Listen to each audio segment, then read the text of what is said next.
Good morning. The Senate Committee on Commerce, Science, and Transportation will come to order. I appreciate everyone being flexible with the time. I know we were going to gavel in at 10, but there was a Senate Foreign Relations Committee markup that was also at 10. So part of the joys of this job is trying to be two places at once. So thank you for everyone for the flexibility in shifting this a little bit later.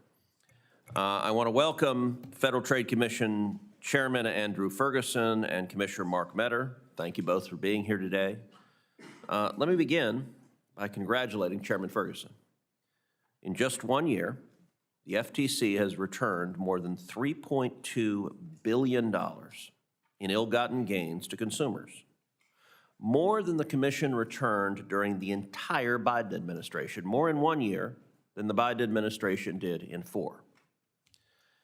And just this morning, the FTC is filing a settlement with major advertising firms that had effectively colluded to boycott conservative news sites. Whether advancing free speech or preparing to enforce the landmark Take It Down Act, which holds big tech accountable for deep-fake revenge porn, or stopping deceptive ticketing practices, it's clear you've been busy. It's a job well done, and I look forward to hearing more about the FTC's recent successes. In 1914, Congress created the FTC in line with President Woodrow Wilson's vision of an expert, independent, and impartial agency that would supposedly put politics aside. Congress delegated broad authority to protect consumers from unfair or deceptive acts or practices and unfair methods of competition. It intentionally did not define or articulate these terms, believing that a flexible, adaptable FTC could use its expertise to develop them through case-by-case enforcement, with courts serving as the check.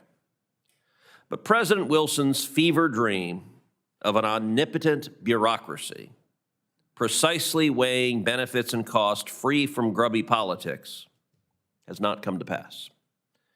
At times, the FTC has stretched its powers far beyond Congress's mandate, inserting itself in nearly every sector of the economy in ways unaccountable to the public. Rather than rely on Article III courts, the supposed backstop, the FTC has used its administrative courts. Rather than prove its case in court, the FTC has too often sued to swiftly settle, imposing detailed, forward-looking obligations and consent orders that read more like legislation than case-specific remedies. Given the FTC's broad investigative powers, businesses that dispute allegations of wrongdoing often have no choice but to comply rather than risk the reputational harm that can stem from a public fight. There have been times when the FTC has exercised such tools judiciously. There's no doubt the FTC's antitrust and consumer protection missions remain critical. I saw firsthand when I headed the FTC's Office of Policy Planning, working alongside skilled staff on complex issues of technology, competition, and consumer protection. But when Congress delegates broad powers to an agency without guardrails or limits and without conducting consistent oversight, that agency inevitably will test and expand its authority.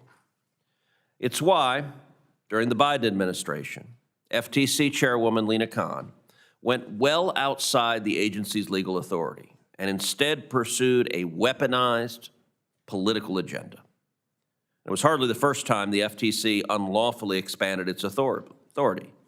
Notably, in the 1960s and 70s, amid a period of FTC massive overreach and rulemaking binges, even the Washington Post dubbed the agency the, quote, national nanny. How did Congress respond then? It exercised its own authority and refused to fund a rogue agency until the agency instituted reforms. That history is instructive. In light of the Supreme Court's decision in EPA versus West Virginia, and in Loper Bright as well, Congress has a clear responsibility to review the authorities of each agency, including the FTC, to more carefully define and limit them. That's how we keep agencies accountable to the American people. It's shocking, then, that it's been nearly 6 years the entirety of the Biden administration and the Democrat-controlled Senate since the FTC commissioners appeared before this committee for an oversight hearing. Instead of asking hard questions of the FTC, Congress has treated it like a regulatory genie. Whenever a problem emerges, particularly one involving new or rapidly evolving technology, we make a wish and say, let the FTC handle it. For example, Congress has considered legislation to have the FTC regulate the totality of the internet through sweeping data privacy rules, AI, setting up the FTC as the national speech police, and college sports, replacing the role of universities in the NCAA. When Congress does give FTC new authorities or responsibilities, it never seems to revisit the existing broad powers the FTC has misused in the past. The last time Congress meaningfully acted to restore accountability at the FTC was 1996. 30 years is long enough for Congress to go without seriously considering FTC reform. One clear area of need is consent decree reform. Time and again, the Commission has saddled companies and their workers with multi-decade orders that go far beyond correcting for any alleged misdeed. Done right, consent decree reform has the potential to eliminate red tape on small businesses, lower prices for consumers, increase investment, create jobs, grow the economy, prevent censorship of American speech, and hold bureaucrats accountable. I'm hopeful that my colleagues and I might be willing to work together on this. I will say there are other areas where the FTC can and should do more within its core areas of expertise.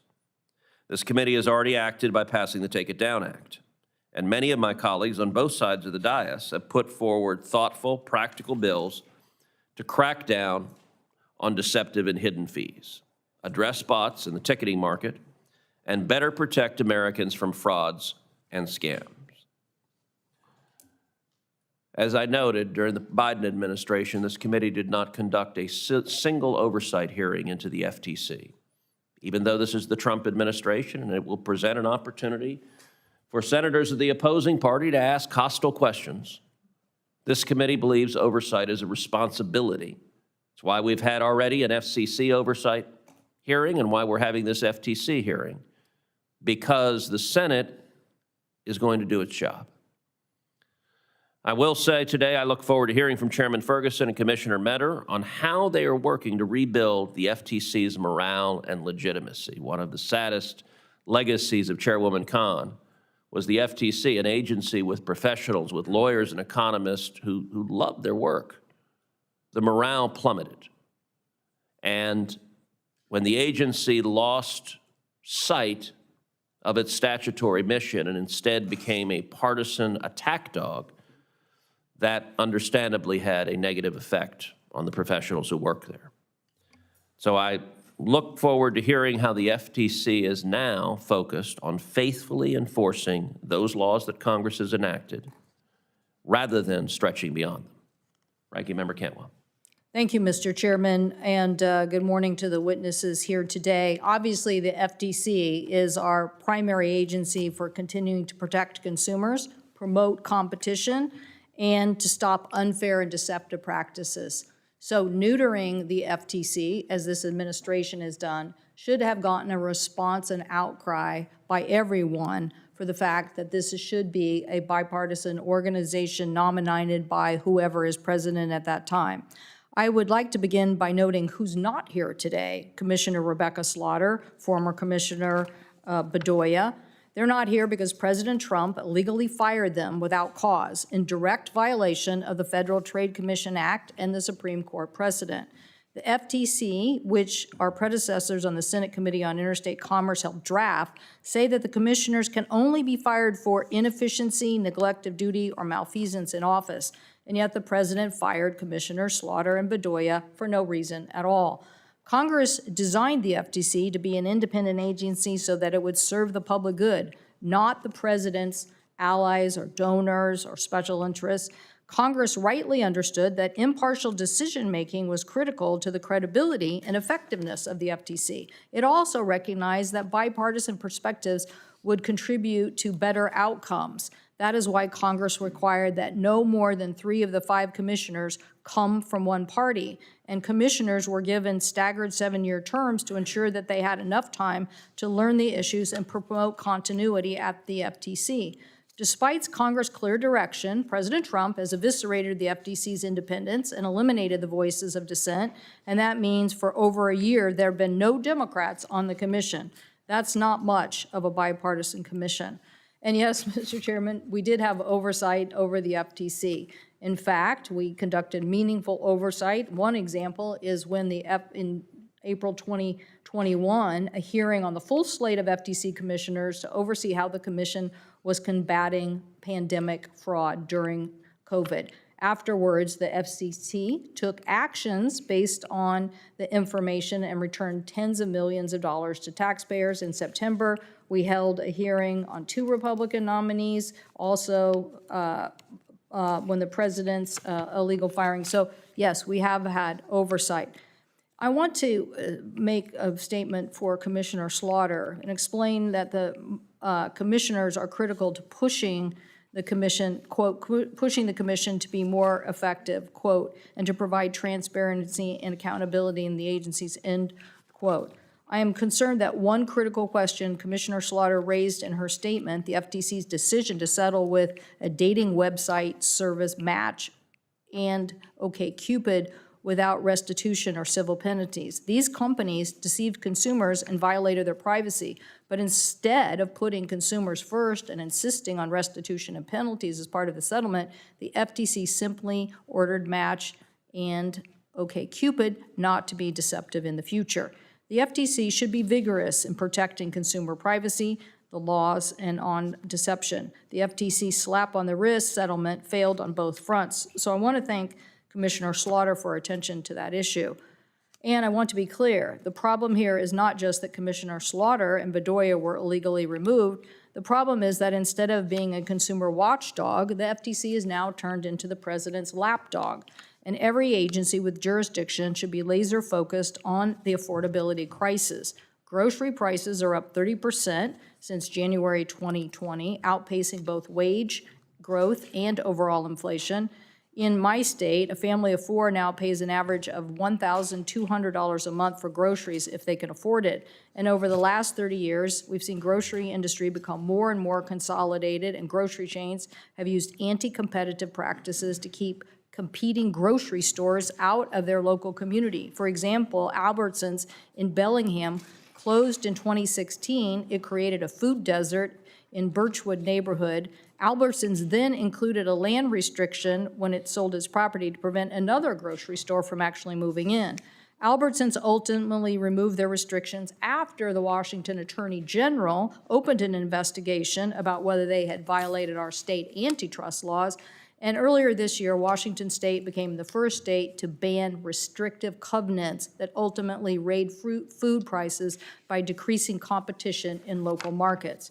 But instead of combating grocery retail prices that can raise food prices or protecting consumers from surveillance pricing, the FTC instead voluntarily dismissed a suit against Pepsi for allegedly concluding with Walmart to raise its wholesale prices for other grocery retailers. Tellingly, this dismissal came shortly after Pepsi made a major contribution to the President of the United States. What American consumers really want is the FTC to make sure that bad actors are not exploiting things, including oil prices today, and I will in the future reintroduce my legislation that gives the FTC even more authority in going after oil markets. American consumers, for the commissioners who are here, the Northwest and most of the West Coast is an isolated market, which means anytime you have a shortage, we pay extra prices. There's no relief coming. So in that isolated market, it's easier to have manipulation. And while the scams have grown exponentially over the last 5 years, the FTC has been operating without its so-called 13B authority to get money back for defrauded consumers. For more than 40 years, this was used as the FTC's return funds that were illegally taken from consumers. Between 2016 and 2020, the FTC returned more than $11 billion to consumers when they had this authority. But when the Supreme Court struck down that authority, they've returned just $2 billion to consumers. So I will be asking questions about that and continue to focus on what we can do to get the consumer protections, particularly in a market of inflation, how we can empower the FTC to be even more aggressive. Thank you, Mr. Chairman.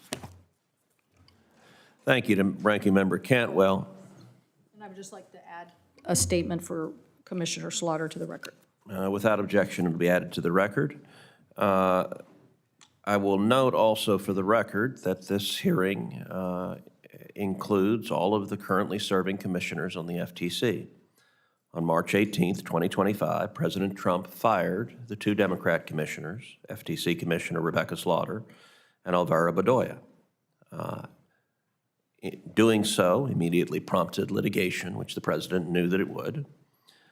Since that time, Commissioner Bedoya has formally resigned and taken another job, so I cannot imagine any universe in which a former commissioner no longer serving and working elsewhere would be included in a hearing, and Commissioner Slaughter brought litigation challenging the firing. That litigation was initially successful. She prevailed in the U.S. District Court for D.C., and she also prevailed in the D.C. Circuit. But the D.C. Circuit is not the final voice, and in September 2025, Chief Justice Roberts put a stay on the D.C. Circuit's decision, which allowed President Trump's firing to stand. Supreme Court heard oral arguments in December of 2025 in Trump versus Slaughter, and a decision is expected in the next couple of months.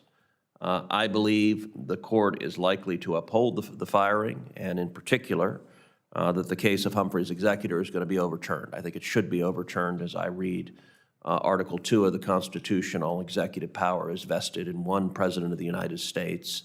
And I think Humphrey's executor was a mistake the court made that I believe this court is going to correct. But the bottom line is neither Commissioner Bedoya nor Slaughter are current commissioners of the court. They have both been terminated, and the Supreme Court has stayed any order to the contrary. With that, I want to introduce our witnesses. Mr. Chairman, if I could, Mr. Chairman, do you believe in a bipartisan commission, and do you believe in the nominations of presidents, or do you think in the future we're just going to continue this process and prosecute individual commissioners so that you can have a commission controlled by one party? I don't know what subsequent presidents are going to do, either Republicans or Democrats. I don't know if they will appoint bipartisan commissions or not. What I do believe is the president had the authority to make the determination to fire those executive branch employees, just like the president, I believe, has the authority to fire any other executive branch employee. And I think the court is going to overrule Humphrey's executor and come to that conclusion. Well, just so I could, and we'll get to our commissioners, I'm against a lot of the president's firing of various people, including thousands of scientists that could be providing us better information today. So yes, no doubt I disagree with the president on firings. Thank you. That is fully clarified for the record. Our first witness is Mr. Andrew Ferguson, Chairman of the Federal Trade Commission. He was designated as chairman on January 20th, 2025 by President Trump, and he has served on the commission since 2024. Our second witness is Mr. Mark Meador, commissioner at the FTC. He was nominated by President Trump on January 20th, 2025, and confirmed by the Senate on April 10th, 2025. Chairman Ferguson, you are recognized for your opening statement. Thank you, Mr. Chairman. Chairman Cruz, Ranking Member Cantwell, and members of the committee. Thank you for the invitation to testify about the Federal Trade Commission's contributions to the Trump-Vance administration's many achievements in protecting consumers and promoting a competitive economy. I am particularly pleased to testify alongside my colleague and friend, Commissioner Mark Meador. His extensive experience as an antitrust lawyer in the federal government and the private sector has been a valuable tool to the Commission as it executes on its mission to protect the American economy, and I'm grateful that this committee and the Senate swiftly confirmed him. Since the very first day of President Trump's second term, the Commission has carried out its mission to protect the public from deceptive or unfair business practices and from unfair methods of competition by aggressively wielding the power bestowed upon us by the American people through their elected representatives in Congress. Our antitrust and consumer protection laws establish the limits of acceptable conduct in business, and Congress has charged us with ensuring no business, no matter how powerful or large, transgresses those limits. In just 1 year, the FTC under President Trump returned more than $3.2 billion to American consumers. That's more relief provided to consumers in 1 year than the Biden administration provided in 4. Our enforcement actions have rooted out illegal business practices that affect Americans of every stripe, whether renting a home, buying a car, subscribing to a service online, or purchasing tickets for live entertainment. Mindful of our congressional mandate, we have successfully prosecuted several businesses for COPPA violations, ensuring greater safety for our children and their data online. And we are litigating 2 groundbreaking cases under the BOTS Act, the first time the Commission has ever litigated cases under that important law. And we are working assiduously to prepare for robust enforcement of one of President Trump's and this Congress's greatest legislative achievements, the Take It Down Act. Under President Trump's leadership, the FTC has also taken an aggressive approach to enforcing the law against anti-competitive mergers and conduct. In the past year, we've challenged anti-competitive mergers and conduct that would have adversely affected competition in healthcare, housing and home construction, assisted living facilities, the oil and gas markets, military and commercial aircraft, and semiconductors. We sued Redfin and Zillow for an illegal combination that could raise rental prices across the country. We're litigating against John Deere for preventing farmers from preparing their own tractors, and we are litigating against 2 major pesticide manufacturers for maintaining illegal agreements that have increased the price of pesticides for American farmers. We forced America's truck manufacturers to abandon an anti-competitive agreement that would have increased the cost of shipping across the country. And we are continuing the monopolization case against Meta that President Trump brought in his first term. In sharp contrast to the previous administration, which expressed hostility towards structural remedies in merger enforcement, we've had great success in securing major settlements with scores of companies that will ensure their mergers don't injure competition. Negotiating hard for structural remedies that fully mitigate potential anti-competitive harms maximizes the return on Congress's investment in the FTC's mission by freeing up resources to pursue still more anti-competitive mergers and conduct. In keeping with President Trump's directive to make healthcare more competitive, innovative, affordable, and higher quality, we've made a special effort to target illegal business practices in healthcare, including the creation of a healthcare task force charged with expanding our enforcement capacity and partnerships with other government agencies and law enforcement. Just a few months ago, we negotiated a landmark competition and consumer protection settlement against one of the largest pharmacy benefits managers in the country that will save Americans billions of dollars on prescription drugs, impose radical new pricing and transparency requirements, and protect thousands of community pharmacists from abusive reimbursement practices. We also brought 2 major merger challenges in healthcare markets, recently scoring a victory in federal court that blocked a proposed merger that would have eliminated competitive prices in the market for life-saving medical devices that treat severe heart disease for Americans. And we have focused on protecting America's workers. One of my first actions as chairman was to launch an FTC-wide labor task force that would help us identify and prosecute deceptive, unfair, and anti-competitive labor market practices. In this past year, we returned hundreds of millions of dollars to workers who were cheated out of their hard-earned pay by false or misleading terms of employment or business opportunities. We've secured settlements permanently banning certain businesses from marketing deceptive business opportunities and imposed the largest ever penalty for a violation of the Commission's rule to protect franchisees. And we have freed tens of thousands of American workers from unlawful non-compete and no-hire agreements, protecting their wages, mobility, and freedom to open competing businesses. The substantial accomplishments of the FTC under President Trump would not have been possible without the incredible work of our staff.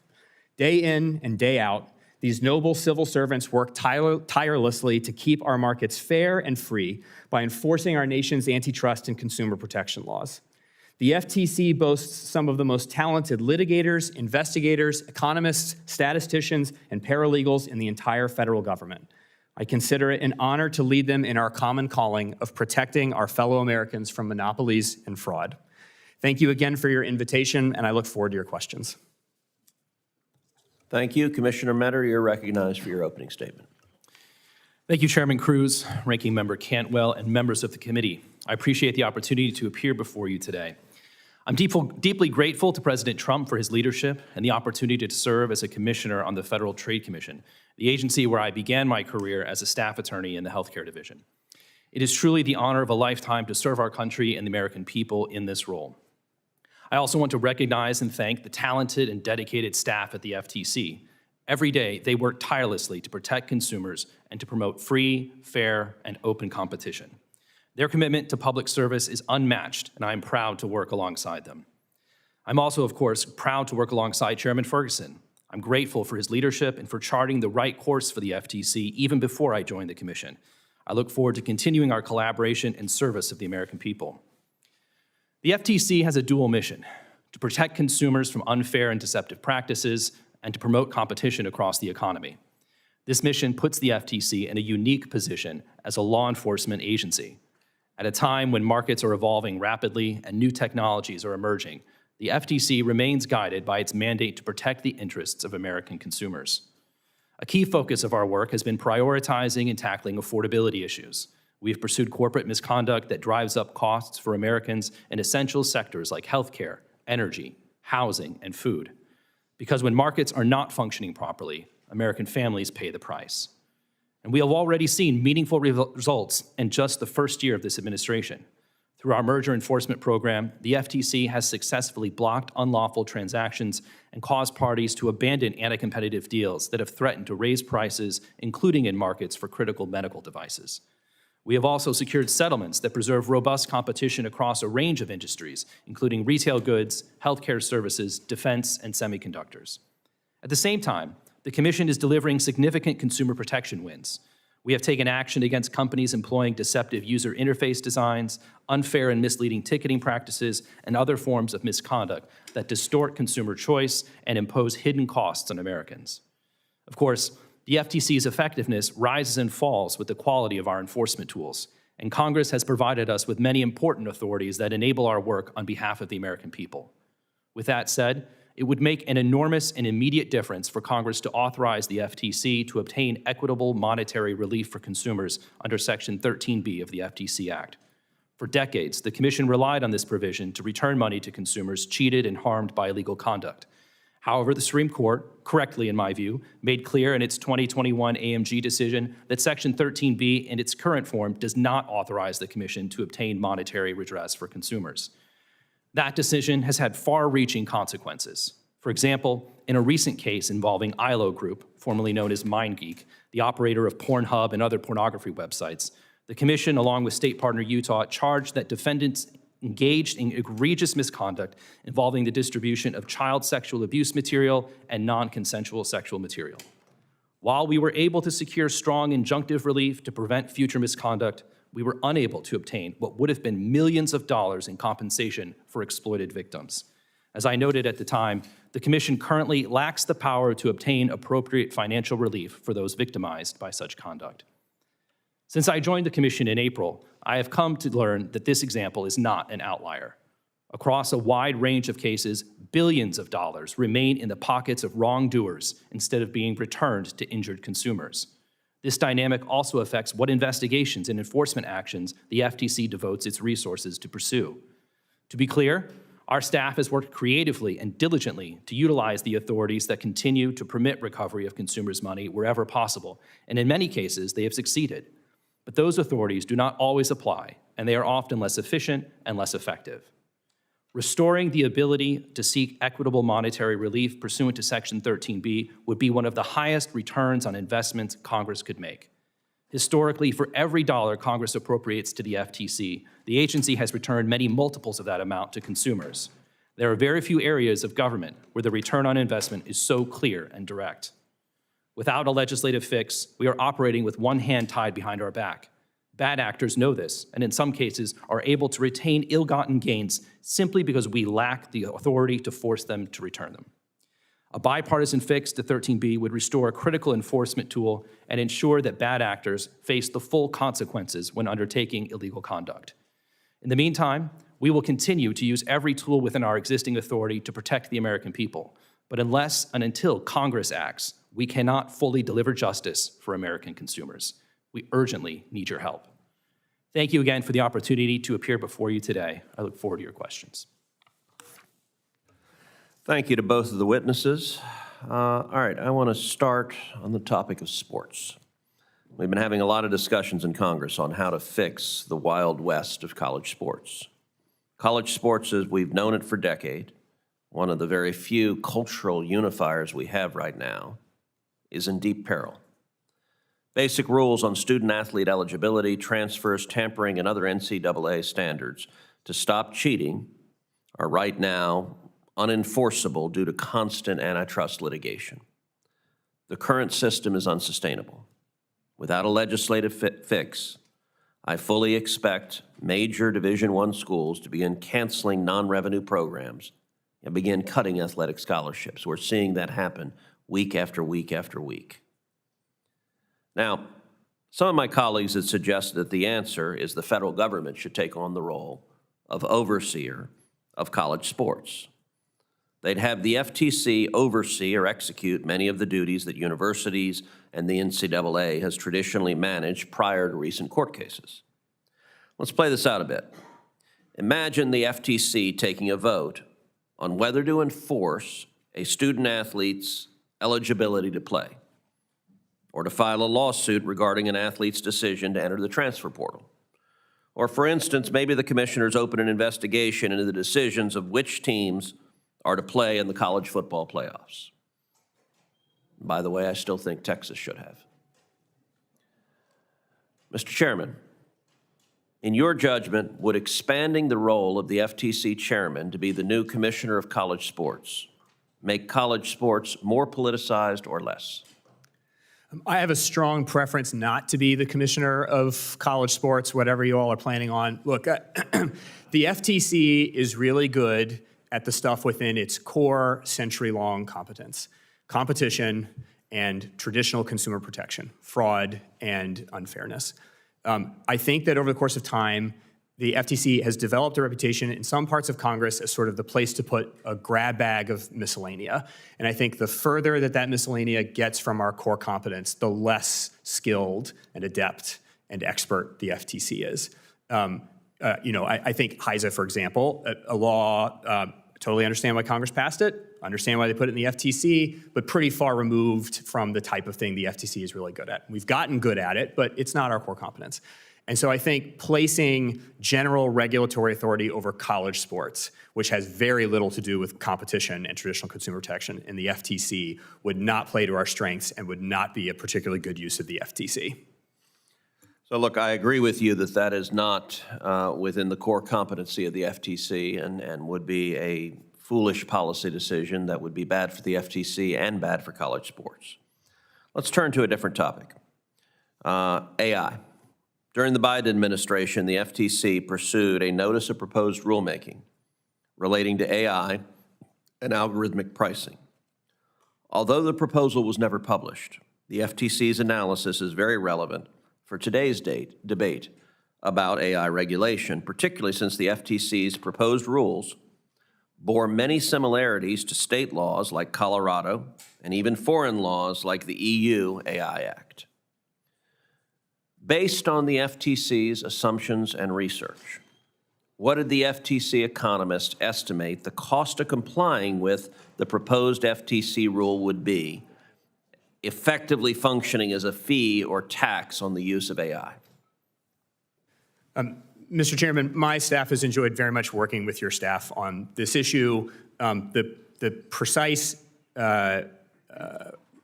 analysis of our economists is protected by deliberative process privilege, as my staff has discussed with yours. But I am able to say that the preliminary economic analysis is that the costs were staggering.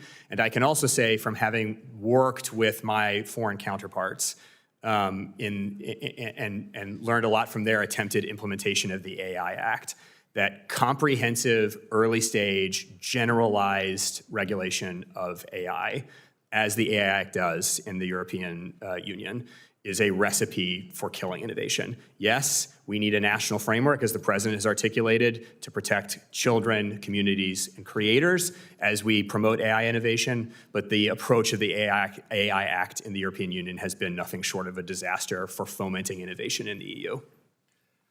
Well, I agree with you there as well.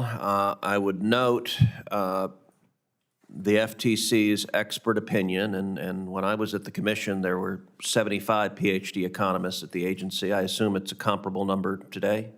I believe it's a little higher than that, but a comparable number. The FTC's expert analysis is that imposing the rule that the Biden administration wanted to impose would have imposed, I think the term you just used was staggering costs. Yesterday in my office, you used a different term. You called the cost astronomical. In either level, there has been reporting that it is that the costs were estimated at more than $65 billion in regulatory costs over 10 years. $65 billion that would be inflicted on consumers, that would drive up costs and that would stifle innovation.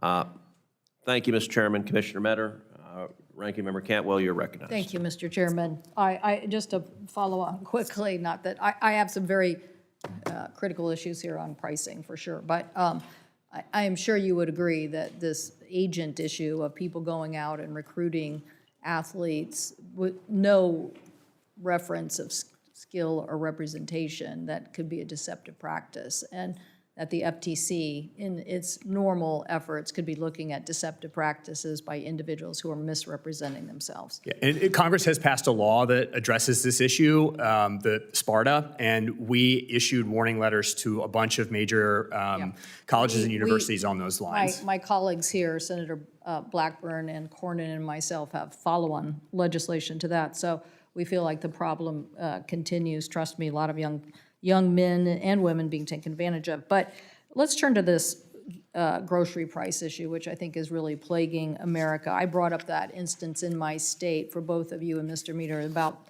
covenants and the fact that people were using restrictive covenants as a way to, restrict competition.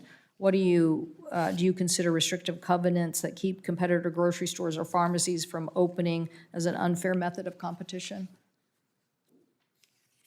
Either of you, yeah. I'd like to get both of you on the record, so whoever wants to jump in first. I actually was not aware of this issue until I became a commissioner and learned that this is also an issue that has arisen in some of our partner states, as in foreign countries. And so I can't comment on the existence or specifics of FTC investigations, but this is an issue that I do think warrants careful attention about whether land covenants or other sort of like deed obligations can be used to restrict robust competition in any industry, but particularly a real estate heavy industry like groceries. Well, we appreciate, I mean, we had people right on to camera basically said they raised prices because they could, and that lack of competition because people would have to drive further. So we were definitely outraged. So take a look at Washington's law. And Mr. Meador, did you have a comment about that? I was just going to echo that and say that these sorts of kitchen table issues are a top priority for the commission. And so anytime you raise concerns about the ability of competing grocery stores to enter or expand, that's important to us, and we'd be happy to take a look at it. Well, and what about surveillance pricing? I mean, I think you guys have looked at a study, but then it's now been a year since the release of those research summaries. When do you expect a final report on the 6B investigation on surveillance pricing? So generally can't talk about like ongoing the content of 6B studies. I can say this. On the question of personalized pricing, a couple things.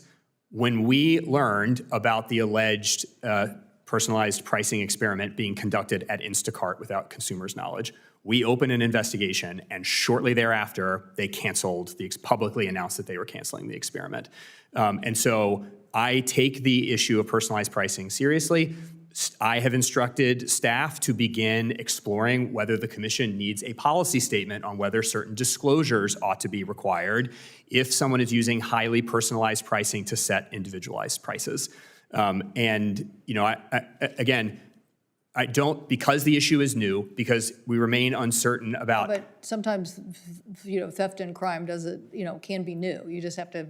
So I'm asking, when do you expect a final report on that investigation, which would then lead you to these policies? So I can't give an answer to that because I don't know, but I will say that in the rulemaking that we announced yesterday in the ANPRM, if you go on delivery, grocery delivery fee transparency that we announced yesterday, A lot of the questions that we have asked the public and industry to comment on that will inform how we decide to proceed with the rulemaking relates to personalized pricing in grocery and food delivery apps. This is an issue that we are taking seriously. Mr. Meador?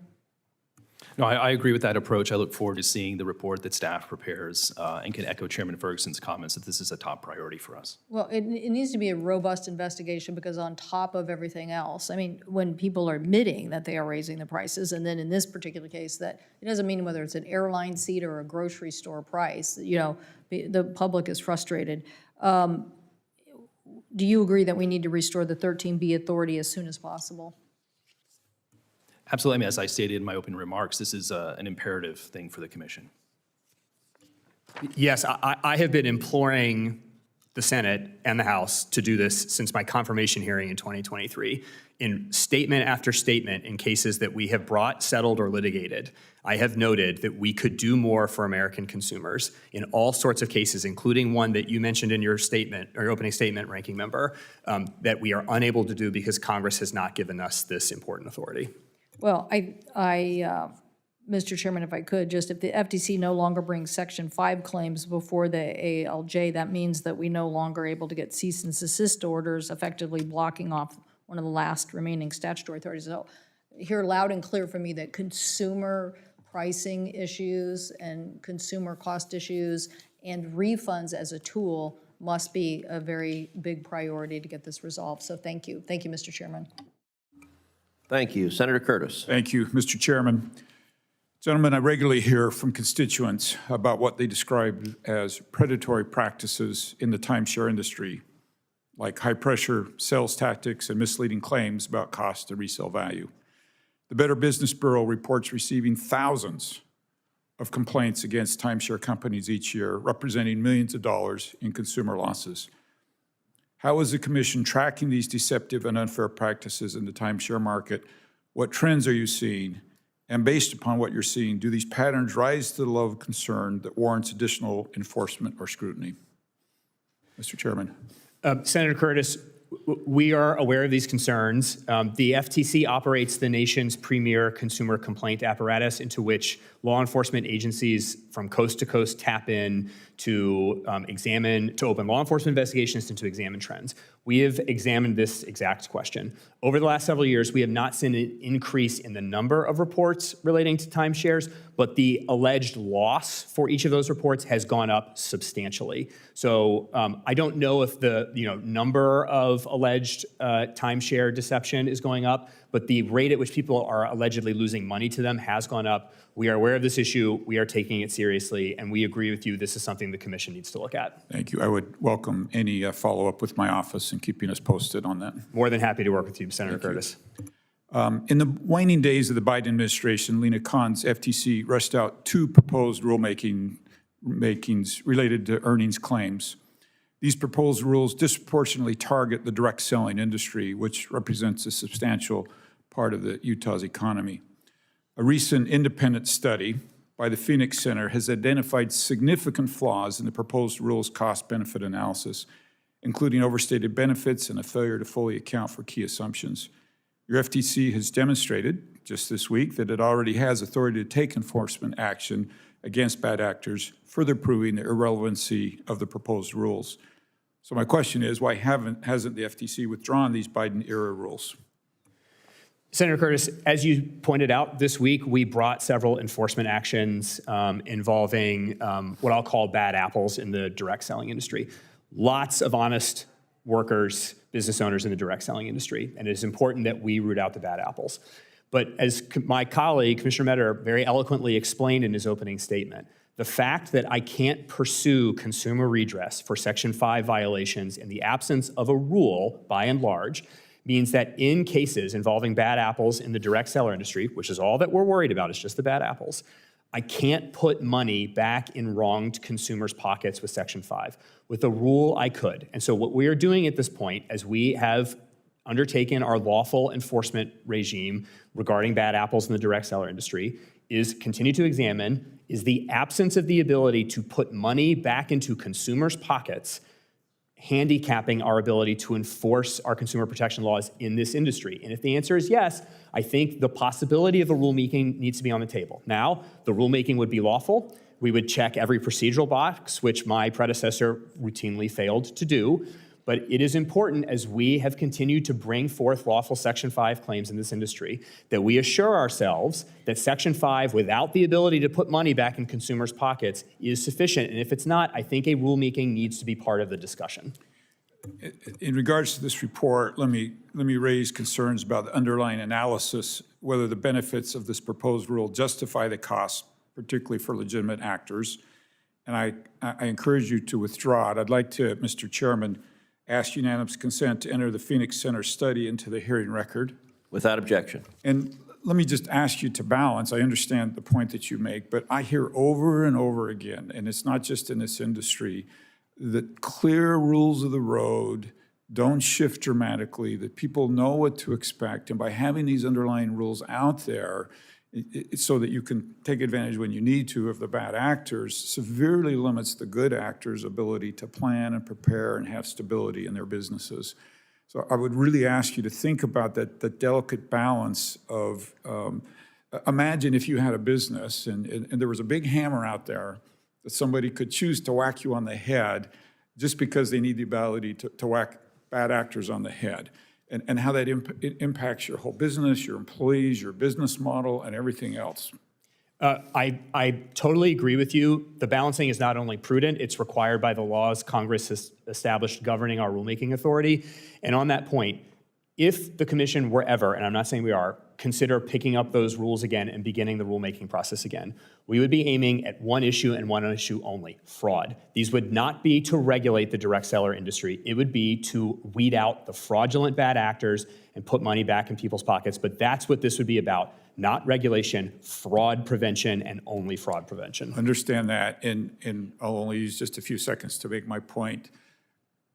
But imagine what that does to the good actors so that you can have the ability to hammer the bad actors, right? To just know that maybe not everybody is always going to exercise that with as much restraint as you, and they have to take into consideration, right, any chairman or any situation where somebody can pull that rule out and use that hammer to whack them on the head. Totally understand. I agree with you that we would have to be mindful that we won't always have people here like Commissioner Meador and I to make sure that we follow the rules of the road. And that would be accounted, if we ever undertook a rulemaking, that would be accounted for. All right. Let me just end with me once again urging you to withdraw the rule. Thank you very much. Thank you. Senator Klobuchar. Thank you very much. I have a lot of good questions. I'll start with you, Commissioner Meador. President signed, my bill was Senator with Chair Cruz, the Take It Down Act that he's been leading and we worked on very hard, got it done. The DOJ just announced its first conviction under the law, pretty bad guy. And your testimony calls enforcement of the Take It Down Act a high priority. Talk about quickly why it's so vital to work on that enforcement. This really gets to protecting some of the most vulnerable people in our country. I applaud your and Chairman Cruz's leadership and the President's leadership, as well as the First Lady's, on this essential issue.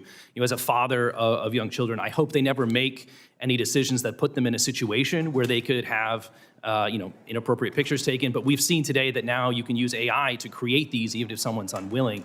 And so I think it's fantastic and critical that we have this tool to remove that material when it does pop up. And that's why it's such a high priority. Again, we're really at the FTC focused on protecting families, and this is one of the most important ways we can do that. Thank you. In a recent paper, you said Congress should consider appropriating drastically more resources for antitrust enforcement. I agree. That's why Senator Grassley and I did the Merger Filing Fee Modernization Act. Could you talk about why this is important, how it can be a net gain for money and for consumers? Of course, as I remarked in my opening comments, I've really seen this when I've come back to the FTC, how every dollar that Congress appropriates to the agency translates into multiple dollars that we can put back into the pockets of consumers on both the consumer protection side and on the competition side, where we stop anti-competitive mergers and anti-competitive conduct that maintains free markets, which is really the foundation of our economy. Mm-hmm. Last year, the FTC and a bipartisan coalition of state AGs sued Live Nation Ticketmaster for intentionally failing to enforce ticket purchase limits. so that Ticketmaster could profit off the resale of those tickets on its platform. The Justice Department, as you know, settled the case less than a month after ousting the head of the antitrust division, the major case. Amidst warnings, Live Nation was circumventing antitrust enforcers to cut a deal, and there has been significant reporting that the president was eager to settle the case. I'm not asking you to comment on that. Will you commit to seeing the FTC parts of this case through, both of you, to ensure the best outcome for consumers? I am absolutely committed to ensuring we reach the best possible outcome for consumers. Okay, Mr. Chair. Senator Klobuchar, I am the first chairman to have brought a litigated bots act case. Yeah. This is extremely important to me. I know it has been important to this committee. I heard, for example, in a hearing about a year and a half ago, very loud and clear from Senator Blackburn that the FTC's to date, at that time, unwillingness to bring cases was a problem, and we have brought 2 major cases and are litigating them. I am unequivocally committed to fighting tooth and nail to right the wrongs in the ticketing industry. Okay, thank you. Of course, I disagreed with that settlement, but I only have 2 minutes left, and that was not out of the FTC. Do you agree that the commission works best? I know you've said this before, that it's helpful for markets, for courts, for litigants, to have people in the other party pointing out different points, and you can have this commission in the past has worked together across party lines. Do you still believe that the commission works best when it has a full bipartisan slate of commissioners? I think that if a majority on the commission is departing from the law and running amok, it's helpful to have dissenting voices. The commission under President Trump has not had that problem, and ultimately the composition of the commission and the identity of any particular commissioners is a question for the president and for Congress, and not for me. My job as chairman, alongside Commissioner Meador, is to maximize how much protection we can provide to American consumers with the resources this Congress appropriates, and that's what we do every day. The FTC has brought a number of landmark antitrust cases across administrations of both parties, including the Facebook case. I appreciate that you've continued to push many of these cases forward, but how about new monopolization cases? We all know that this is a continuing problem for the economy. How many cases has the FTC brought in the last year to block a merger valued over $1 billion? Are there things in the works? You don't have to reveal what they are. We brought multiple enforcement actions last year to enforce antitrust laws against mergers valued between $1 billion and $30 billion.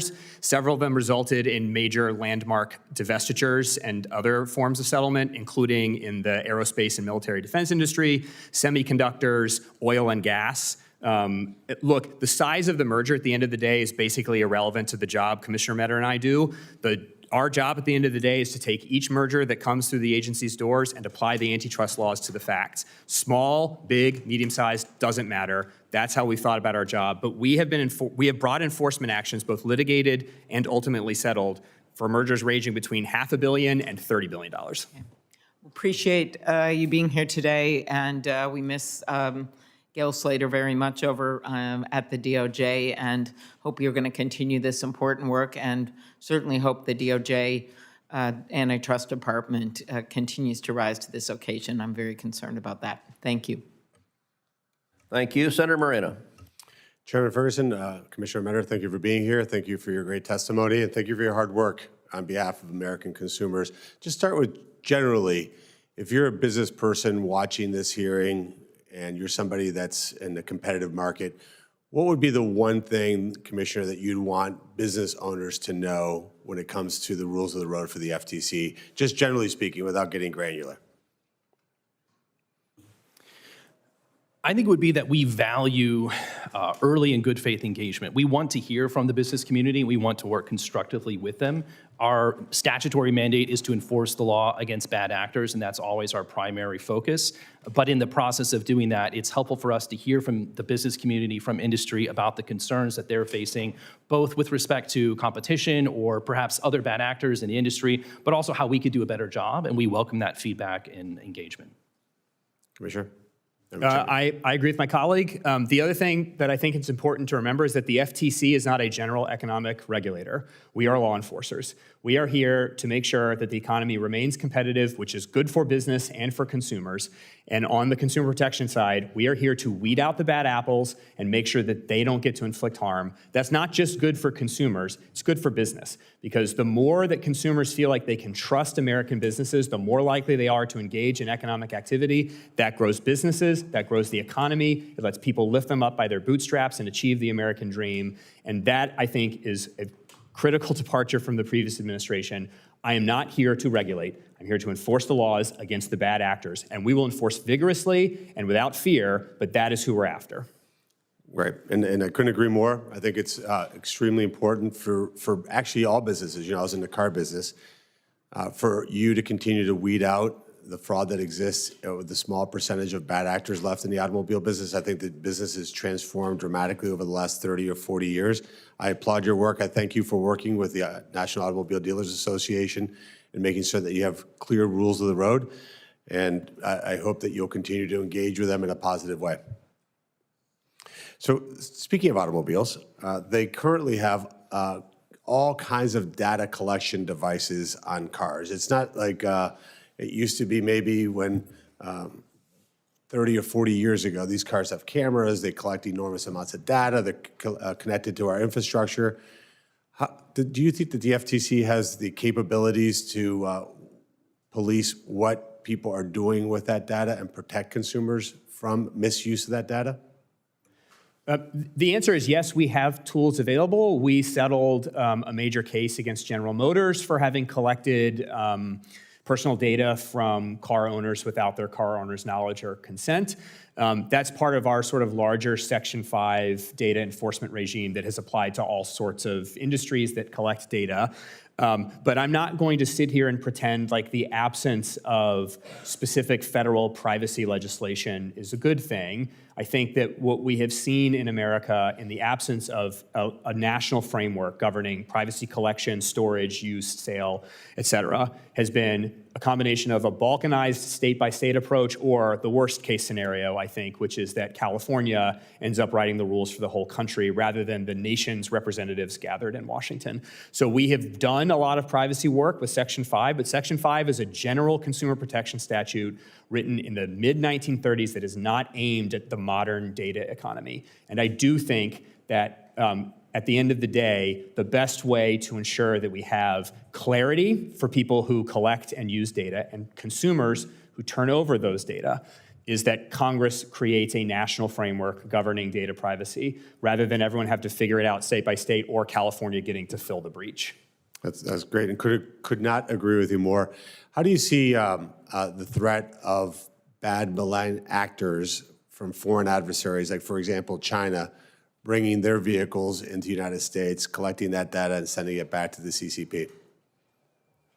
I think that this is a huge issue, and it's not just with cars, it's with all sorts of potential devices. I mean, this was a major concern during the fights over Huawei, about a decade ago, that I think the United States ultimately did a very good job protecting itself from allowing China to run a lot of our infrastructure. Europe, I think, a lot less successfully.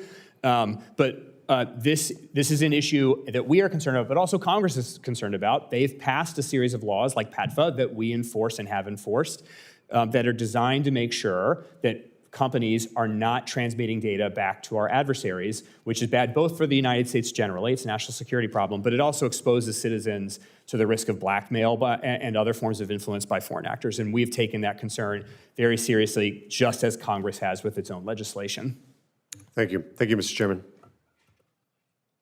Thank you. Senator Baldwin.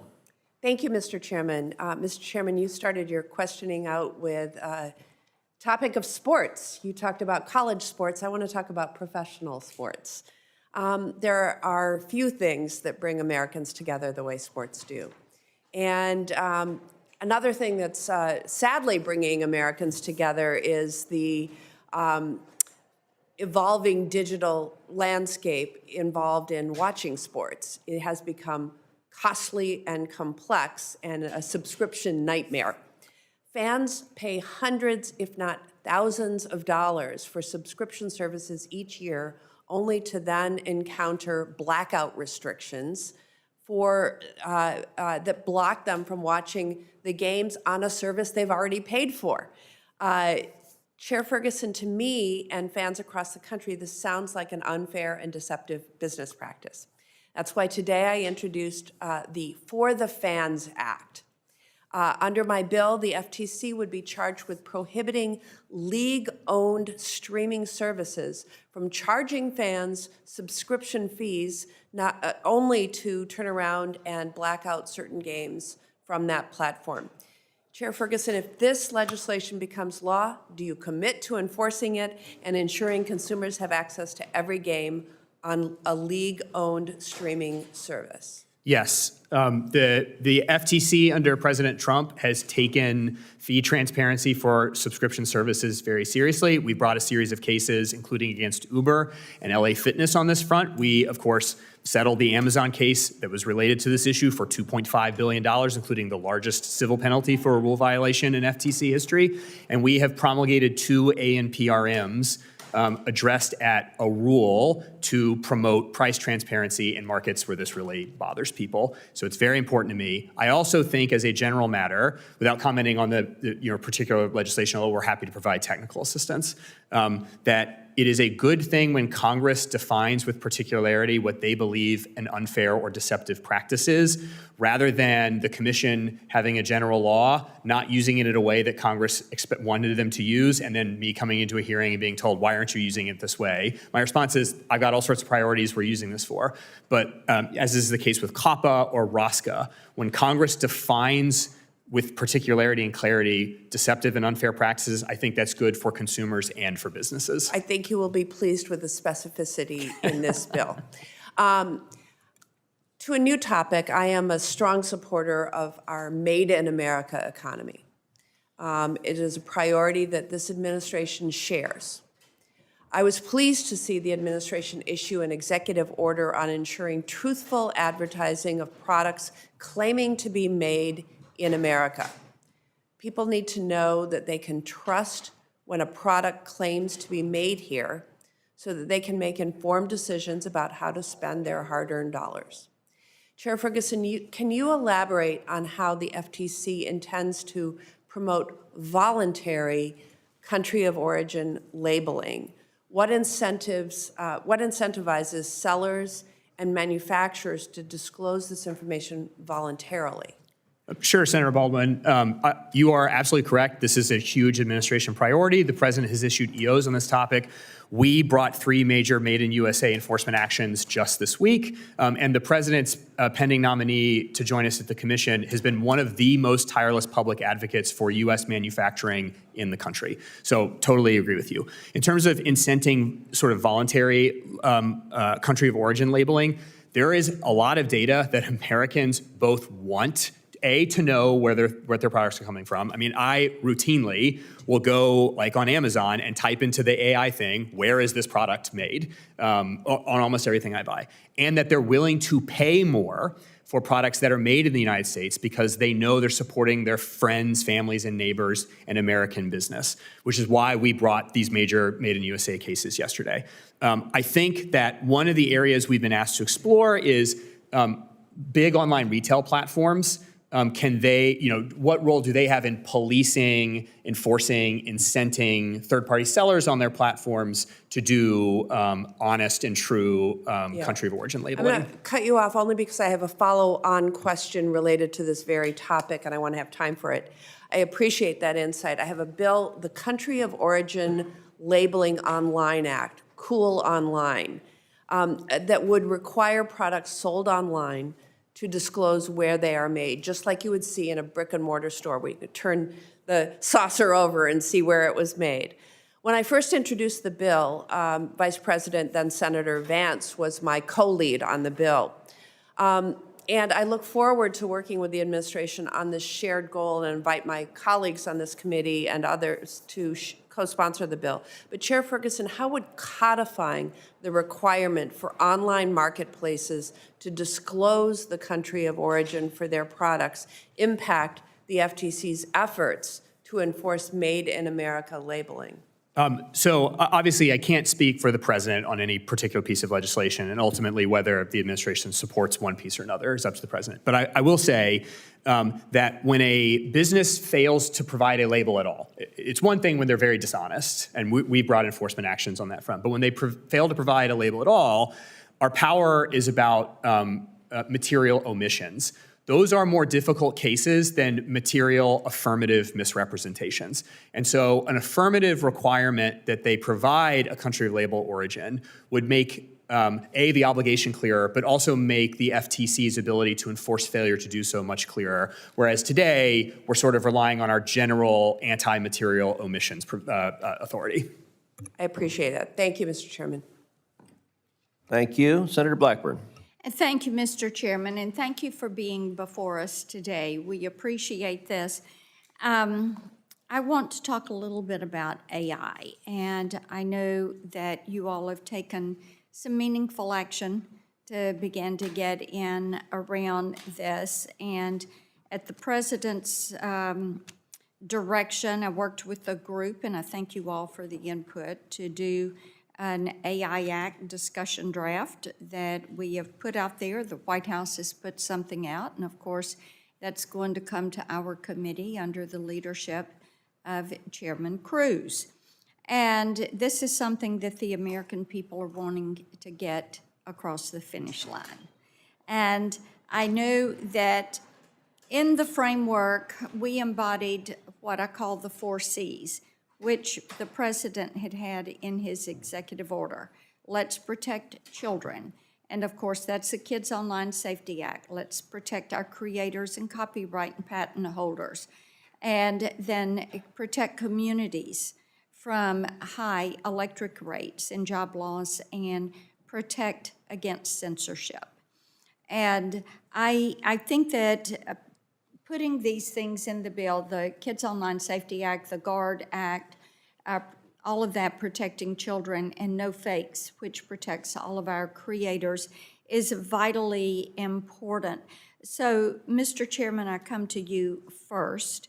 I'd like for you to talk for a moment about how this FTC, the Trump FTC, is going to approach protecting consumers from these harmful effects of AI and still embolden that innovative sector that we need to be the global leader. Senator Blackburn, it's a great question. Couple things. We are insistent on whatever we do, whether it's AI or any other industry, on staying comfortably within the boundaries of the law that Congress articulated in establishing the FTC. So we have brought major cases under the Child Online Privacy Protection Act just this year, including a major case against Disney involving how it was labeling videos on YouTube and then using children's data acquired from those. And we continue to make COPPA enforcement one of our principal priorities.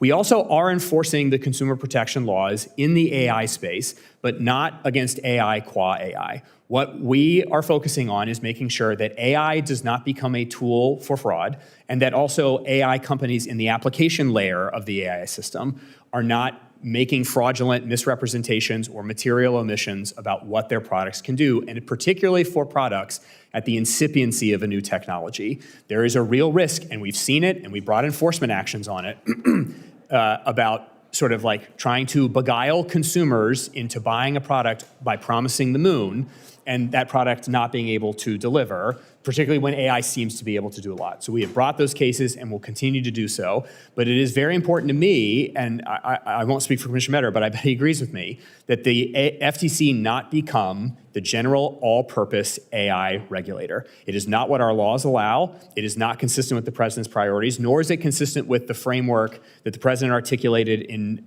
his EO a couple weeks ago, nor do I think it'd be consistent with the bill that you proposed, where we would just sort of set the rules for the road and hope that it works out.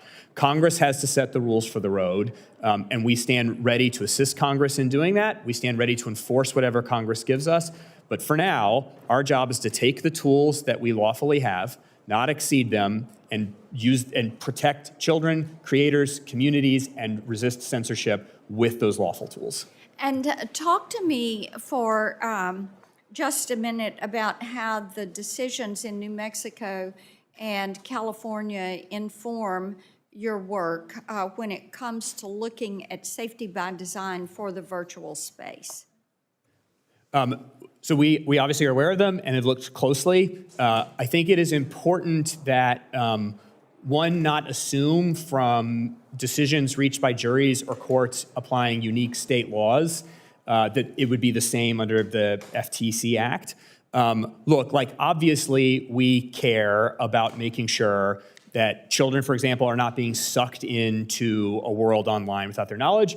Commissioner Meador and I launched a landmark 6B study into AI chatbots and their effects on children, which is ongoing. We're receiving data and documents on that right now, and we will eventually release a report on it. But I think it is particularly important to me that at the outset of this new technology, rather than basically taking the European approach and rushing headlong with major enforcement, that we study, determine what's actually going on, and then use what we learn from the study to inform prudent enforcement that promotes innovation while protecting the 4 Cs, just like you described. And I want to bring up the BOTS Act, of course. And where are you on enforcement with the BOTS Act? Senator Blackburn, I sat in a hearing a little over a year ago that wasn't about the FTC, but you berated the FTC for its failure to bring BOTS Act cases. You were heard loud and clear. We are litigating 2 BOTS Act cases, one against a ticket broker, one gargantuan BOTS Act case against Ticketmaster. This is the first Federal Trade Commission ever to litigate cases under the BOTS Act. It was a mistake for the commission not to have made this a priority, but I heard you loud and clear last year. We have made it a priority. That is also consistent with the president's own executive order on Ticketmaster, or on ticketing. The president said very early on, people are getting ripped off by all sorts of practices that is making it very difficult to take your family to a baseball game, to participate in America's pastimes. We heard you loud and clear, we heard the president loud and clear, and we have moved swiftly and decisively to do that. And not just on the BOTS Act, we brought the first enforcement action under the deceptive fees rule governing ticket prices and required StubHub within months of their first violation involving sales for NFL opening day to return every single dollar they took in violation of the deceptive fees rule back to American consumers. The president has made this a priority and we are acting on it. And I thank you so much. Thank you, Mr. Chairman. Thank you. We're going to recognize Senator Lujan. Thank you, Mr. Chairman. Chairman Ferguson, following President Trump's firing of Commissioner Slaughter and Bedoya, you stated, quote, President Donald J. Trump is the head of the executive branch and is vested with all the executive power in our government. I have no doubts about his constitutional authority to remove commissioners, which is necessary to ensure democratic accountability for our government, end quote. Chairman Ferguson, it's a yes or no question. If in 2029 a Democratic president fires you, will you accept the decision and go quietly? Yes. Commissioner, same question. If a Democratic president fires you in 2029, will you accept the decision and go quietly? Yes. Commissioner Meador, when you appeared before this committee for your confirmation, you may recall you and I discussed Humphrey's executor. At the time, you refused to answer the question, saying that it would not be appropriate for you to weigh in because at the time you were just a nominee. Well, you're before us as a commissioner. Now that you're in this position, should the Supreme Court overturn Humphrey's executor? I agree entirely with the position laid out by the United States government before the Supreme Court. Do you think the Supreme Court should overturn it? Yes. Do you agree with Chair Ferguson's statement that the president has the authority to remove FTC commissioners? 100%. Now, on my follow-up question, Mr. Ferguson, is in response to higher fuel prices and supply chain disruptions caused by President Trump's unnecessary war in Iran. U.S. companies are increasing prices and fees at a time when most Americans already feel the pinch from food costs, healthcare costs, utility costs. I think you and I would both agree that they're all too expensive. I would argue President Trump's actions are making things worse. My question to you is, if companies do not roll back their price increases and fees that they're attributing to President Trump's war with Iran, once their costs return to pre-war levels, will you prosecute those companies for misleading consumers about the reason for those higher prices? Senator Lujan, I am not answering hypothetical law enforcement questions. What I can commit to you is, as is true in all areas of our economy, if businesses are violating Section 5 by lying to consumers in order to induce them into entering transactions, they will hear from the FTC. I also categorically resist your premise that the president's military operation in Iran is unnecessary. That's neither here nor there. I am committed to enforcing Section 5 everywhere that Section 5 is violated to the full extent of whatever Congress appropriates me, no matter what. But I'm not answering hypothetical questions about future statements. Are fuel prices higher as a result of the Iran war? I think fuel prices are higher because Iran is threatening tankers trying to enter the Straits of Hormuz and interfering with free navigation. That is definitely true. So your answer is yes. My answer is that Iran has... You can explain it all you want, but the answer is yes. That's not what I said, Senator. What I said is that Iran has blocked free navigation in the Straits of Hormuz, and that has contributed to an increase in oil prices across the world. Was the strait blocked before the war? I don't think so. Okay, well, the answer is yes. No, the answer is not yes, Senator. It's not what I said. I'll say the answer is yes. I'll say yes. Can we agree on that? I agree. You said yes. Thank you. Yes. Okay, Chair Ferguson, Americans are paying higher prices for fuel due to President Trump's war in Iran. I said yes to that. Utility costs have been increasing as well, and Americans are feeling the pain and paying higher prices to keep the lights on. You have the authority to prosecute price gouging in energy markets. How many of those actions have you brought? Which statute gives me the authority to prosecute price gouging? You're the lawyer, man. I'm just a farmer. You said it. Well, tell me which law you're talking about, Senator. Do you I'm not happy have to that answer. authority, Mr. Chairman? I have the authority to Mr. Chairman, does the Federal Trade Commission have authority to go after people for price gouging when it comes to electricity markets? You're a smart man. Yeah, you said that I do. Which law? I just want to talk about which I'm law. asking you, do you? I have authority to go after anti-competitive acts and practices, and actually not for utilities. So you are incorrect about that. Do you have the authority to go after price gouging, Mr. Chairman? What do you think price gouging is? I have the authority to go after anti-competitive acts that affect prices. The problem with your leadership here, price gouging is the American people getting screwed by people charging them too much money. I don't care if you're a conservative or a liberal, you should agree with that. I mean, people getting price gouged are people getting screwed, and they're hurting across America, Mr. Chairman. Yes, and we have brought actions to keep prices at competitive levels. Okay, Mr. Chairman, you go and tell my constituents that they're paying competitive levels for the price of electricity, for the price of food, for the price of all the other nonsense getting more expensive. And at a time that the strait is now blocked with all the plastic industry depending on those for tools and all the other tools, let's see if Donald Trump is going to be responsible like the Grinch for screwing Christmas as well, because we're seeing all of the manufacturing supposed to be placed now. Price gouging is taking place. All that I'm asking you is something simple, something very simple, not a gotcha. Will we go after price gouging once we see these prices change if this war in Iran ends? I will go after anti-competitive and deceptive acts that make people pay more money, as I have for the last 15 months. Well, I disagree that you have been, but I appreciate that response. I yield back, Mr. Chairman. Thank you. I'm going to take up my questions here. Chairman, I'll start with you. I read through your testimony, and it really struck me that you kept referring to the FTC as the Trump-Vance FTC. So I just wanted to ask you if you think Trump is your boss. The American people are my boss, as they are President Trump's boss. So when, in the response to a question that you had, QFR, that you gave to a colleague of mine, you said, quote, "The FTC is proud to carry out the president's agenda. I am appointed by the president, I am removable by the president, and that's what democracy requires." And I was really struck by that. You said it's what is required. So I guess I wanted to ask you, who originally appointed you? President Biden. And he had the right to remove you in your opinion? Absolutely did. So then were you proud to carry out President Biden's agenda? I was proud to carry out the law, which is what I did in dozens of dissenting statements. Well, look, as you said in your statement, that democracy requires that you fulfill what the president's agenda is. I mean, that was the statement that you said. Democracy requires ultimately that I obey the law. Now, the president, as we are part of the executive branch, gets to set the priorities of the executive branch. That's sort of the point of our presidential elections. So yes, I am proud to carry out President Trump's agenda consistent with the law, which is what he's asked me to do. Has President Trump or anyone in his administration asked you to take up or not take up any particular cases? No. Has anyone asked you to rule in any particular way on any cases? Anyone in the world? Anyone, is the president or anyone in the administration asked you to rule in any particular way? No. if the president did ask you to rule in a particular way, would you follow that order?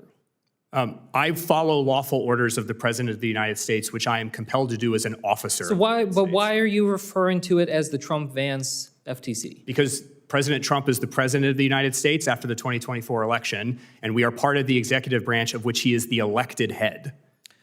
You had gone through over and over again that the president has a right to fire any commissioner, but you also talked about your role in being the center during the Biden administration. So I guess I wanted to ask you, I mean, are we just at a point now where the FTC, that any future president could very well just have 3 commissioners of their party and getting rid of the dissent?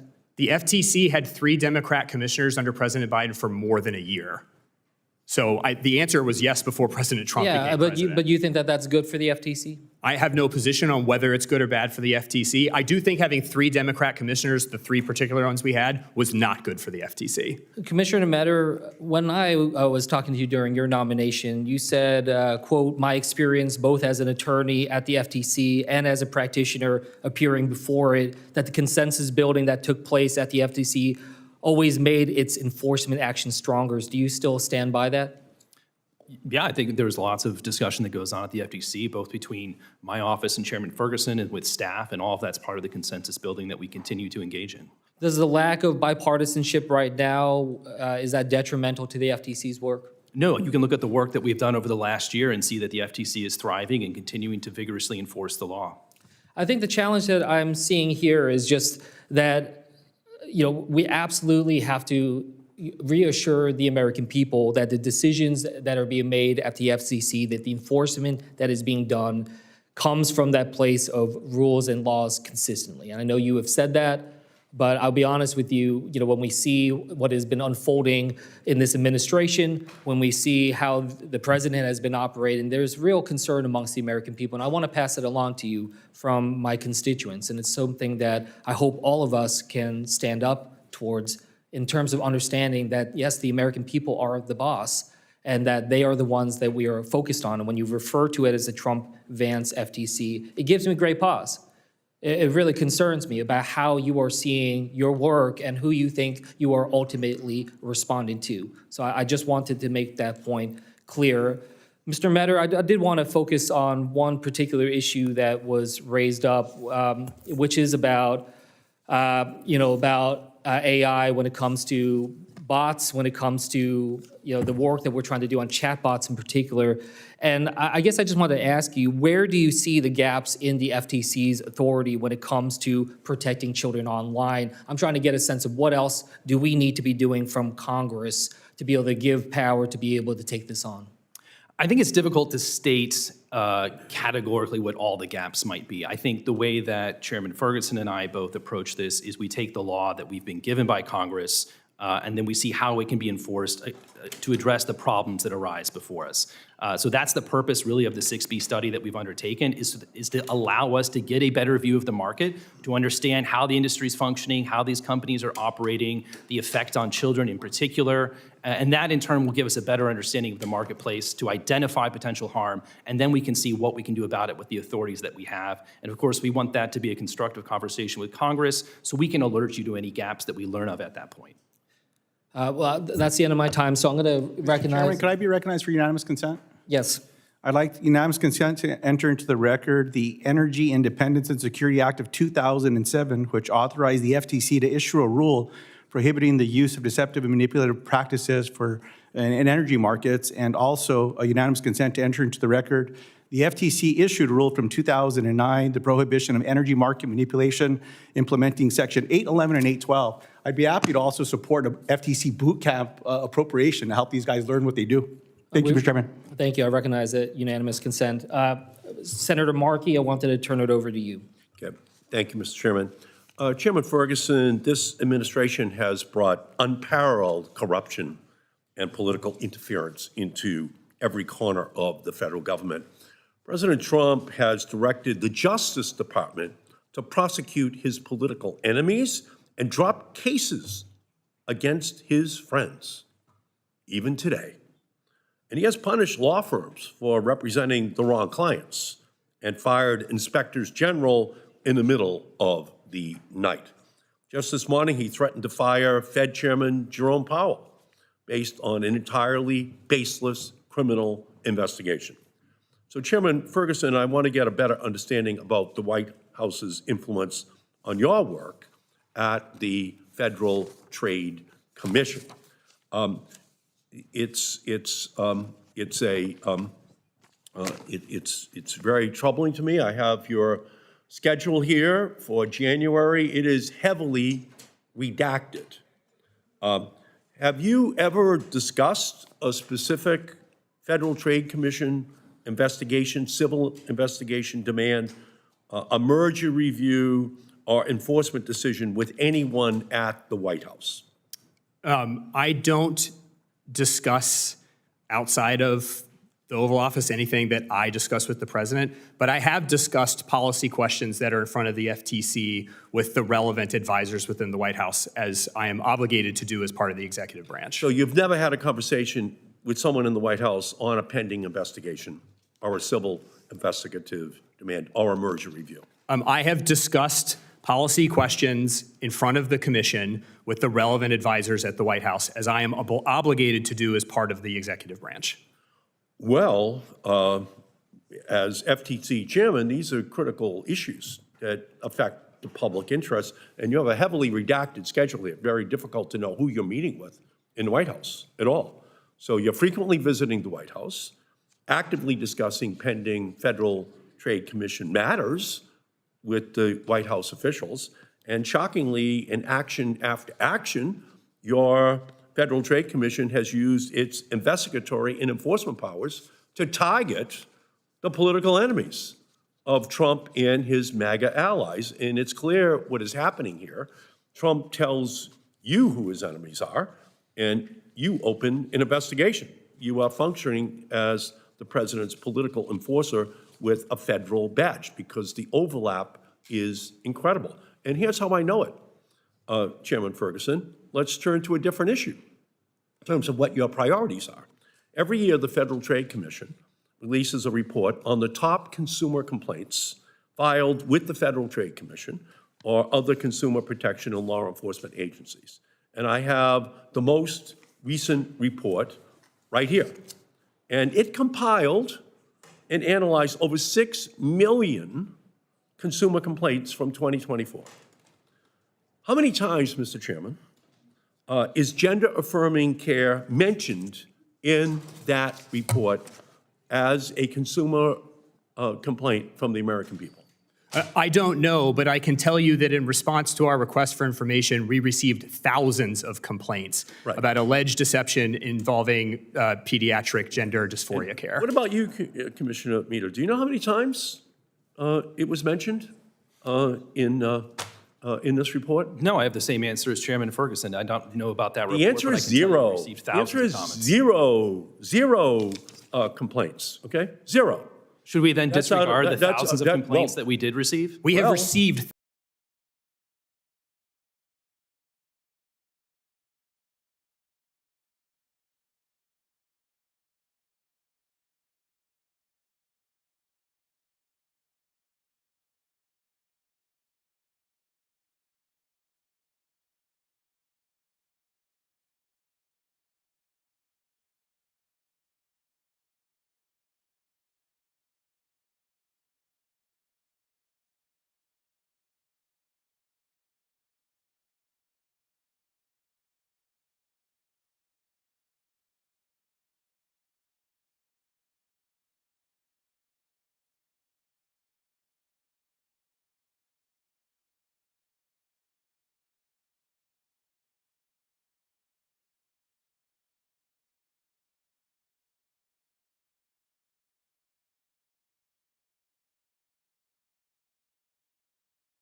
FTC has chosen to attack the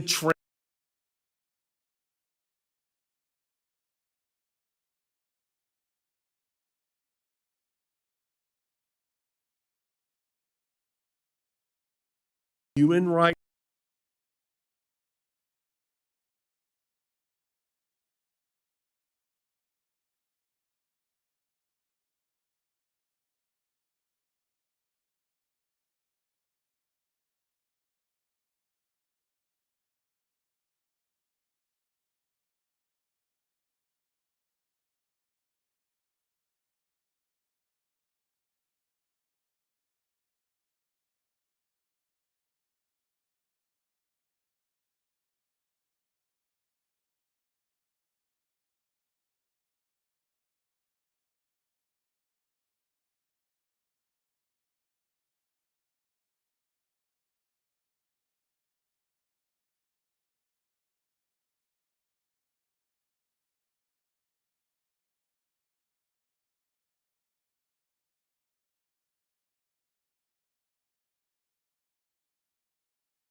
clone a voice of a loved one or someone relevant to that person who is calling in distress, needs money, needs help.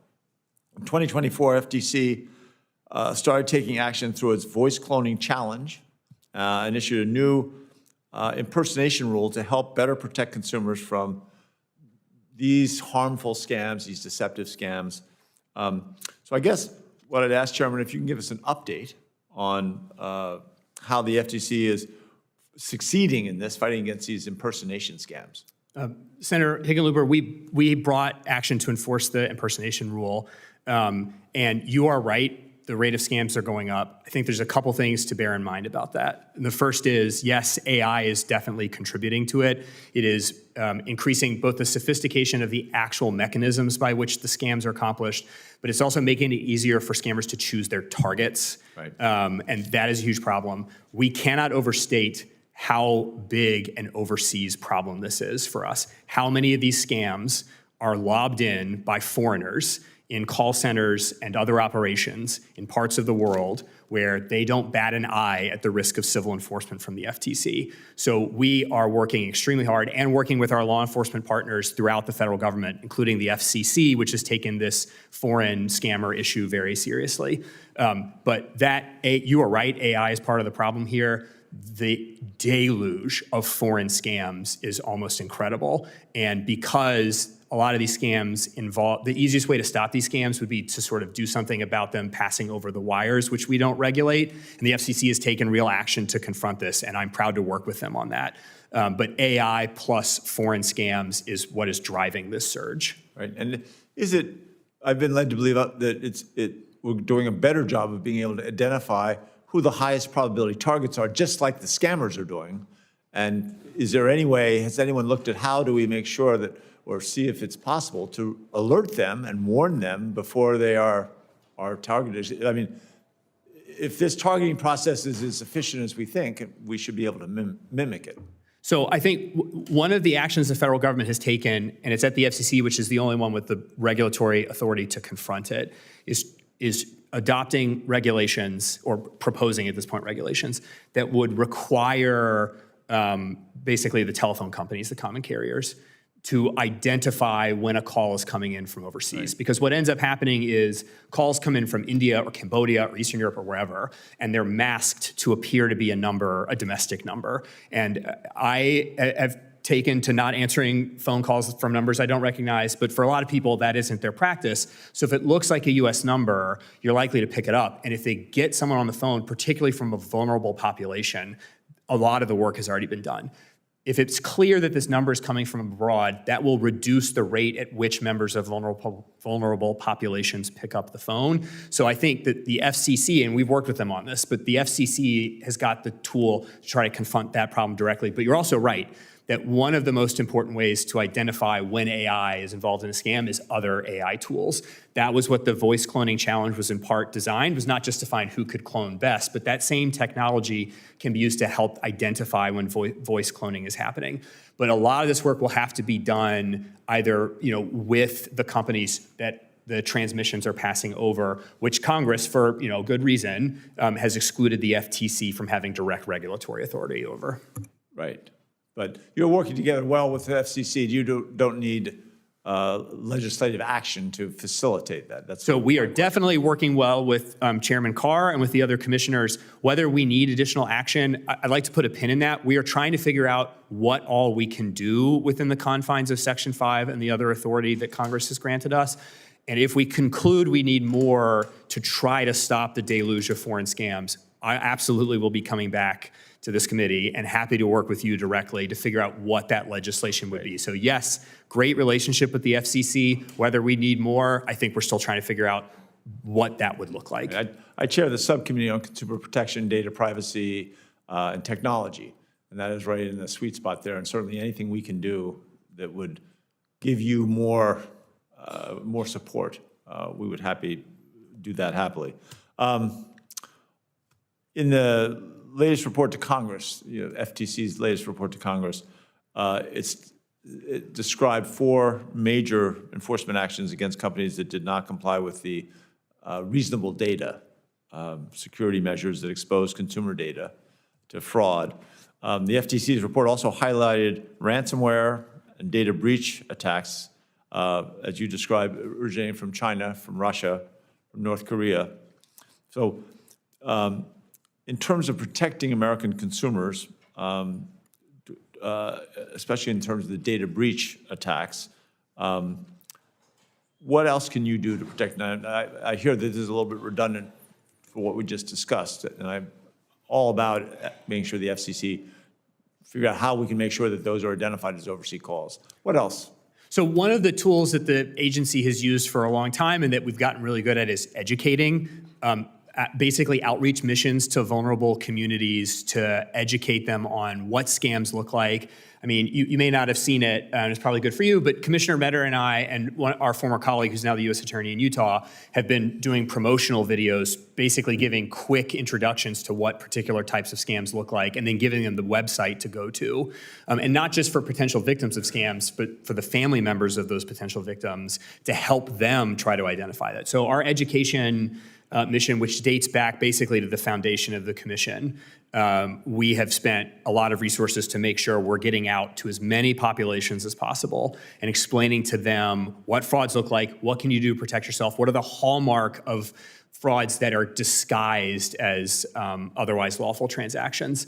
And then try to bring as many of these cases as we can. And one thing we've done is, particularly for widespread fraud committed abroad over the payment system within the United States, where it wouldn't be efficient for us to try to figure out which foreign scammer committed which particular small scams, but where payment processors are on notice that the scams are taking place, and they are not complying with their Section 5 obligations to defend against fraud. Right. We've brought enforcement actions in that context. Now, we don't want to be a financial regulator. That's not what I'm saying. But in order to confront the foreign scam problem, many of which involve credit cards, the payment processing system is one area where we can lawfully, carefully, and prudently bring enforcement actions to protect Americans from scams without having to chase down scammers in Vietnam, Cambodia, India, East Europe, wherever they may be. Right. and that's almost an impossibility. No, I appreciate that. Also, how, are you able to, I know that there's some efforts trying to incentivize companies to harden their defenses against ransomware. What type of incentives, and can we help make more incentives? So the commission is not a generalized privacy regulator. We enforce the consumer protection laws, which require companies not to make affirmative misrepresentations, including about their security policies and infrastructure, and not material omissions on the same topic. We've been doing that since the mid-2000s. We're continuing to do that today. And then, it's sort of the test for the security systems has always been, have you been sort of conducting yourself reasonably? And whether a particular, misrepresentation or omission violates the sort of reasonable principle depends on available technologies and costs and stuff like that. But I will be honest with you, like I was saying to Senator Moreno earlier, Section 5 is a useful tool to protect privacy, but it was written in the mid-1930s, and it is not sort of the ideally suited tool to address the panoply of privacy problems that confront America today. And I recognize that a sort of national privacy framework will involve difficult trade-offs, difficult political decisions, all sorts of balancing. I do think Congress is the one that needs to take that up rather than asking the FTC to become a general privacy regulator with a law written in 1935. Got it. I appreciate that. Senator Rosen. Thank you, Mr. Chairman. I appreciate that, and thank you for your questioning, and thank you for the witnesses for being here to testify. I'm sorry that we don't have a full board of the FTC. But I want to follow up on what Senator Kim and Senator Klobuchar called out earlier. It is unacceptable, again, that we only have 2 members of the FTC here today instead of a full bipartisan commission, as it is supposed to be. You would want it in any administration, a bipartisan commission. It's an abject failure of this administration. It's an assault on the independence of the commission. To have a nearly empty commission before us today because the president illegally fired Commissioner Bedoya and Commissioner Slaughter. It really makes no sense. But for the 2 of you here today, I want to focus on what I feel one of the number one issues facing families in Nevada and across the country today as it regards to rising costs. And for some, certainly rising more than others, because I want to talk about surveillance pricing. Under the former FTC Chair, Lina Khan, the FTC issued a request for information regarding retailers' use of surveillance pricing and the impact on consumer prices and competition. However, under your FTC, Chair Ferguson, the Commission closed the comment period 3 months early. In response to a letter I sent you asking for an explanation why this critical opportunity for the public to weigh in was closed, you asserted that the outgoing chair published materials that went beyond the scope of the Commission's original 6B study on pricing. In that letter, you assured me and the Commission that the Commission, quote, will not hesitate to use its law enforcement authority to deter unfair or deceptive acts or practices and unfair methods of competition, including markets for or relating to algorithmic pricing. With everything from grocery to gas prices skyrocketing under this administration's tariffs and other misguided policies, I believe consumers need price transparency more than ever to make decisions to stretch their dollars as much as they can. Consumers should not ever be profiled and charged different prices based on that profile. It is an abusive and unfair practice that uses consumer data against them. I was a computer programmer. I understand how this data is collected and how it's used. And when people go to shop, if I go to the grocery store, there should be one price for broccoli for all of us. Not some of us pay more and some of us, no one will pay less. I guarantee you on that one. And that is unfair. If I want to barter, I'll go to, I don't know, some of those, I don't want to name any sites. They're barter sites on the internet, garage sales. I'll go do that. But I don't want to go to my department store, my home goods store, and certainly not my grocery store or gas station to say what they think I should pay based on some profile they make somewhere from some place that may or may not be accurate. And so, Chair Ferguson, Can you confirm today that the FTC, under your leadership, remains committed to enforcing the law and ensuring that companies are not using consumers' data to unfairly charge customers higher prices for the same product? Yes or no, please? I definitely can commit that we are, or can say that we are committed to enforcing the law. And I will point out that Instacart, very publicly, was discovered to have launched an experiment on personalized pricing. We opened an investigation into that, and they shut it down shortly after our investigation. That is the thank you for first law that. enforcement action that the FTC, including under the previous administration, took on this issue at all. This is, and I just want to be clear, when I think about having a full commission, when I think about these things for consumers, I do not think of it as Democrat or Republican. I think of it as American. I am not just a senator, I'm also a consumer. I'm a shopper, just like you are. You're not just a chairperson. You also are a consumer, as are your friends and family and community. So these are things that protect the regular people from deceptive practices. So Chair Ferguson, would you agree that just generally, if a customer does not know their prices are being set on their own data, that would be a deceptive practice? I can't answer hypotheticals about law enforcement questions. I will point out that this week, we released an ANPRM on a proposed rule to promote price transparency for online delivery apps, groceries, and regular food. And among the questions we have asked industry and the public to address are, is highly personalized pricing happening? How is it affecting prices? Are there safeguards in place? What does it look like? And we will absolutely be accounting for that fact in any proposed rule on price transparency. I look for forward to delivery seeing prices. that rule. Thank you. And as you said, you're going to be working on the rulemaking, but I do know in February this year, 15 consumer protection and privacy data groups filed a petition urging you, obviously, to initiate rulemaking to require companies to notify consumers if the surveillance pricing is being used. I know I feel, for me, and I think many others feel, this is a bare minimum. So understanding where your personal data is being used to set prices, it's really essential for every day, not just Nevadans, but for all of us as shoppers and consumers. We want to make informed choices. And if my husband goes on to shop, I go on to shop, we're going to pay a different price. That just doesn't seem right. So I know you responded from a question from Ranking Member Cantwell on this topic. I just want to confirm just what you just said. Will you commit to moving forward to rulemaking or other FTC action to be sure that requires notice to consumers when companies are using this so they can make a choice whether or not to use that company? So in order to avoid some of the procedural missteps of the previous administration on rules, I don't want to commit to any particular rulemaking because we have to see what evidence we acquire. And I will follow the evidence where it leads. On the disclosure question, one of the things that I have instructed staff to do is to explore whether the commission needs to issue a policy statement on whether and under what circumstances disclosure of the use of personalized data to set prices is a Section 5 issue, and we are reviewing that right now. Well, thank you. I look forward to following up with you on that because I do think it's important for people to understand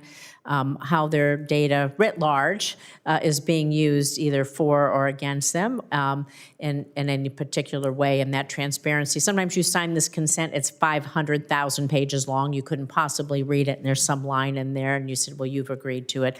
That's not necessarily correct, but we'll look forward to following up. And since I'm going to close up the hearing, I'm going to ask one last question about food prices because they're on top of everybody's mind. Everyone eats. I don't care who you are, what party you are, what place you live. It's really important. And so their mergers have been driving up food prices. And in 2024, I advocated for the FTC to sue to block the Kroger-Albertsons mega merger. Would have eliminated good-paying jobs, led to even higher food prices, of course, in my state of Nevada and across the country.